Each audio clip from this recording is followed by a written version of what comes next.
Have you ever felt like God is repeatedly using situations you encounter to hone a skill in you?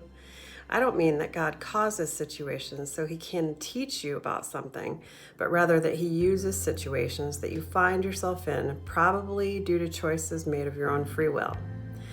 I have noticed this pattern in my life in the last year or so. I have found myself in several situations that evoke similar reactions in me. I've noticed that when I am in a situation involving conflict, especially when I feel like it involves some sort of injustice, I have a very hard time letting it go.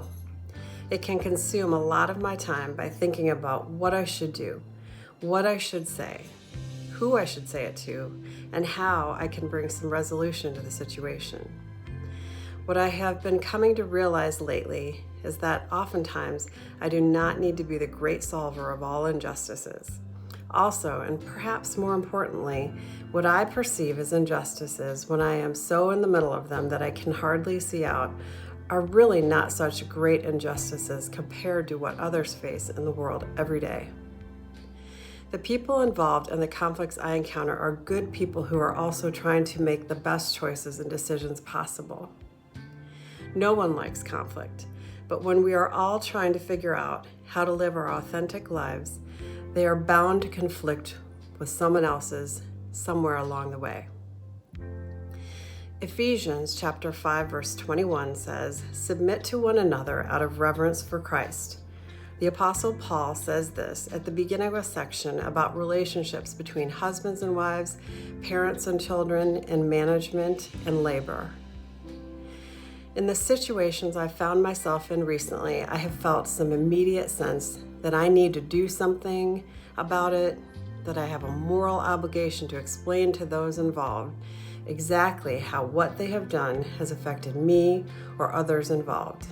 I feel like if I don't do or say something about it, it is a moral failure or I'm weak. However, what this verse in Ephesians is saying to me lately is that sometimes it is not just okay, but necessary to put your feelings aside and submit to someone else out of reverence for Christ. Situations that I selfishly thought I needed to fix somehow seem to resolve themselves if I will just take a step back. Also, once I am able to take a step back and remove myself from the conflict a bit, my perspective shifts and I can see that it's really not as big of a deal as I thought it was. Of course, this doesn't apply to everything across the board. There are injustices that happen that should not be tolerated. However, lately, it seems the world has become so reactive and quick to judge that the things we really should be standing up for have become watered down by the overreactions to so many things that should just be let go. I know it becomes very difficult for me to see what is truly important when I allow my emotions to react quickly and become mired in a situation so that it consumes too much of my thoughts instead of thinking things through. I find it helpful to remind myself that in every relationship I have on earth, another is present. If I believe the Holy Spirit is living in me, then the Holy Spirit is also present in every relationship and interaction I have in my life.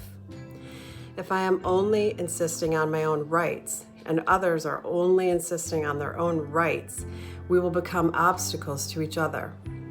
However, if we can find a way to submit to one another out of reverence for Jesus Christ, then we have a shot at finding common ground and actually being the hands and feet of Christ on earth.